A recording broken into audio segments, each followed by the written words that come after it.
Hello, welcome back. Today we'll learn about the geography lesson number 1 of class 10th NCERT textbook resource and development. Okay, so now come on to what do you understand by the word resource?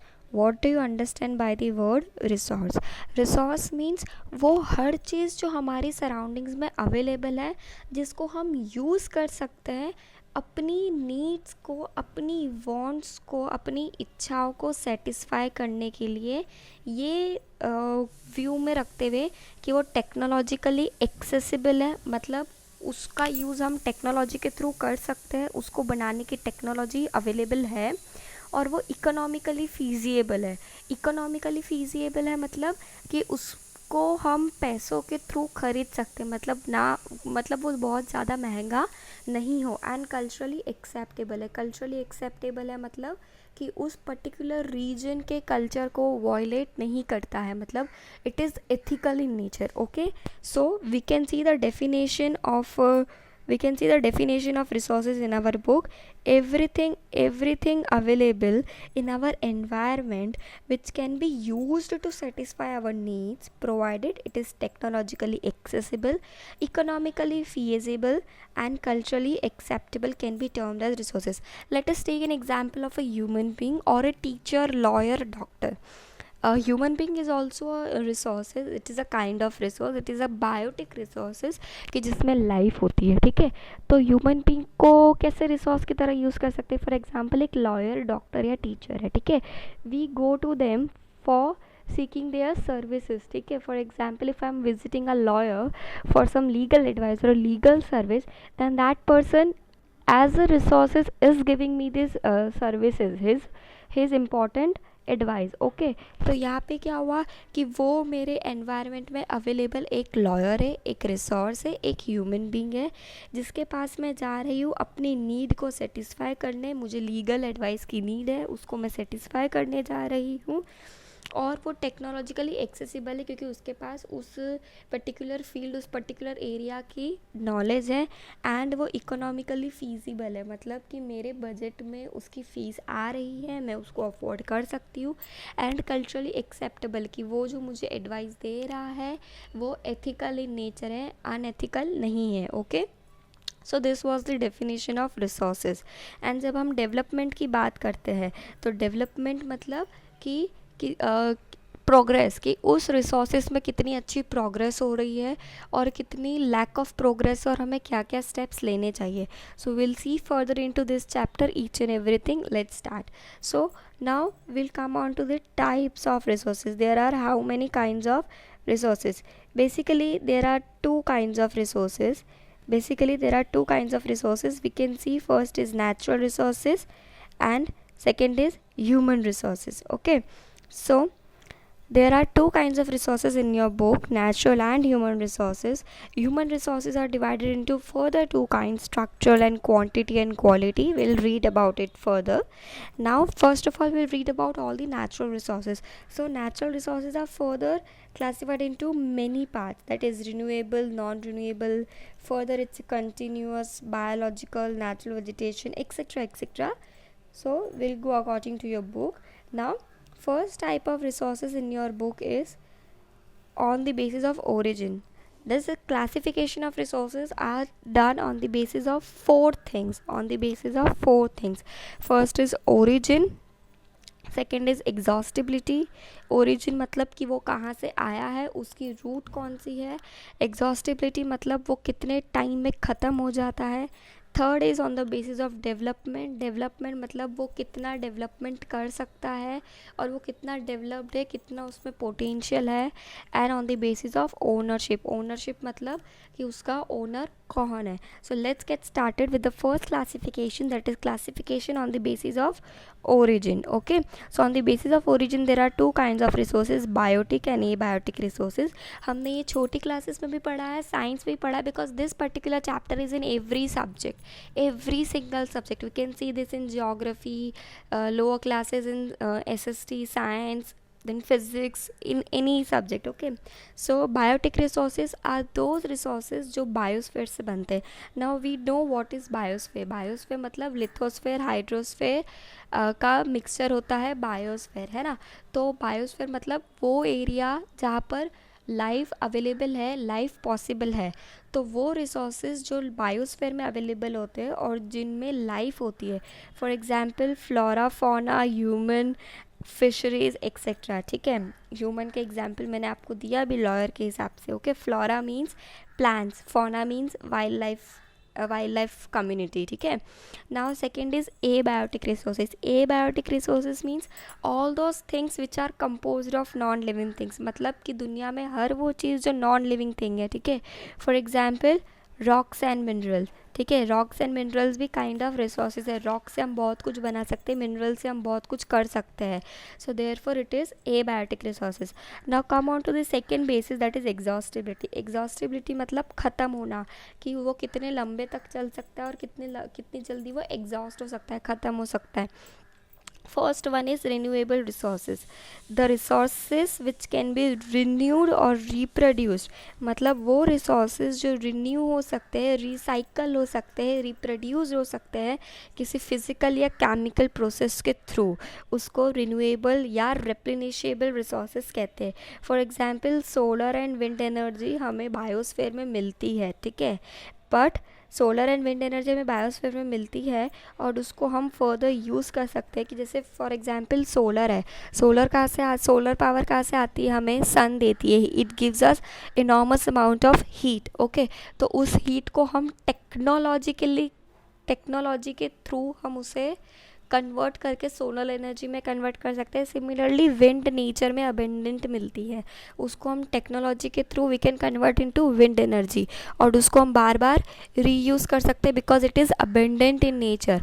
Renewable resources का एक point और होता है कि it is available abundant in nature, मतलब बहुत सी quantity में अवेलेबल है. Second part is non renewable resources. Non renewable resources मतलब जिसको हम रीयूज़ नहीं कर सकते, रिसाइकल नहीं कर सकते, भले कितनी भी अच्छी टेक्नोलॉजी हो. एंड उसको फॉर्म होने में बहुत ज़्यादा ईयर्स लगते. It takes millions of years to form, है ना. Takes millions of years to form और वो बहुत जल्दी एग्जॉस्ट हो जाते हैं. मतलब we can not use them बार बार. Okay, for example coal, fossil fuel, petroleum. ठीक है, कि एक बारी हमने पेट्रोल की टंकी में डाल दिया है, फिर वो गाड़ी चल जाएगी तो 100 रुपये का पेट्रोल 2 दिन में ख़त्म होना होगा तो होगा ही होगा. ऐसा नहीं है कि भाई वो पेट्रोल को हम वापस कहीं ना कहीं से ला के वापस कर रहे. We have to spend another amount of money to use petrol, है ना. So non renewable resources are those resources which takes a long geological time and वो बार बार एग्जॉस्ट हो जाते हैं. We can not use them. Okay, next is on the basis of ownership. Ownership मतलब क्या होता है कि मैं उसका ओनर हूँ, मैं उसका मालिक हूँ. ठीक है, तो on the basis of ownership further there are 4 kinds of resources, that is individual, community, national and international. They are very easy resources. नाम से ही पता चल रहा है कि उसके अंदर क्या होगा. Let's come on to the individual resources. These are also owned by privately by individuals. Individual resources मतलब but obvious नाम से पता चल रहा है कि किसी एक बंदे का अकेला रिसोर्स है. ठीक है, फॉर एग्जाम्पल घर, गाड़ी, बंगला, मोबाइल एक्सेट्रा. ठीक है, many farmers own land which is allotted to them by the government against payment of the revenues. If we go to the villages तो वी विल सी कि बहुत सारे फार्मर्स को government allot करती है land क्योंकि उन्होंने टाइम पे टैक्स पे किया होगा और under any other schemes of the government. But then the ownership of that particular land lies in the hands of a farmer. That means कि इंडिविजुअल रिसोर्सेज मतलब वो रिसोर्सेज जो एक अकेला इंसान या अकेला परिवार ओन करता है. फॉर एग्जाम्पल घर मेरी एक private property. I can not allow anybody else to trespass my house. Trespass मतलब इलीगली कोई मेरे घर के अंदर मेरी इजाज़त के बिना नहीं आ सकता. ठीक है, that is my own individual resources. Second is community resources. These are the resources which are accessible to all the members of a society. For example village, common area etcetera. अब हम देखते हैं हमारी सोसाइटी में क्या होता है, common plot होता है. कॉमन प्लॉट का नाम ही क्या है कि वो कॉमन है, किसी एक घर ने ख़रीदा नहीं है. मतलब कि सोसाइटी का हर एक इंसान उस एरिया को एक्सेस कर सकता है, यूज़ कर सकता है. ठीक है, नाउ नेशनल रिसोर्सेज नाम से क्या पता चल रहा है कि एक नेशन ने खरीदा हुआ है. सो नेशनल रिसोर्सेज मतलब which are within the political and oceanic area. Political area मतलब कि वो इंडिया की गवर्नमेंट के अंदर लाए करता है, ठीक है, वो ओन करती है. ओशियनिक एरिया मतलब कि ओशन की जो बाउंड्रीज है उसके आजू बाजू 12 nautical miles that is 22.2 kilometers तक एक पर्टिकुलर नेशन को बिलोंग करता है. For example if I am on the beach, ठीक है, मैं किसी बीच पे हूँ एंड मैं बीच में चलती जा रही हूँ पानी के अंदर. So I am allowed to walk, to swim or to boat till 12 nautical miles that is 22.2 kilometre. उसके बियॉन्ड जो है वो इंटरनेशनल ओशियनिक बाउंड्री शुरू हो जाती है, ठीक है. यस, हमारे इंडिया के पास इंटरनेशनल ओशियनिक बाउंड्री की भी कुछ कुछ जगह पे परमिशन है, but in all the countries or our own country cannot go beyond 12 nautical miles in an ocean or in an sea which is at the boundary of our country. मतलब वही तक का आपका नेशनल रिसोर्सेज कहलाता है, उसके beyond नहीं कहलाता है.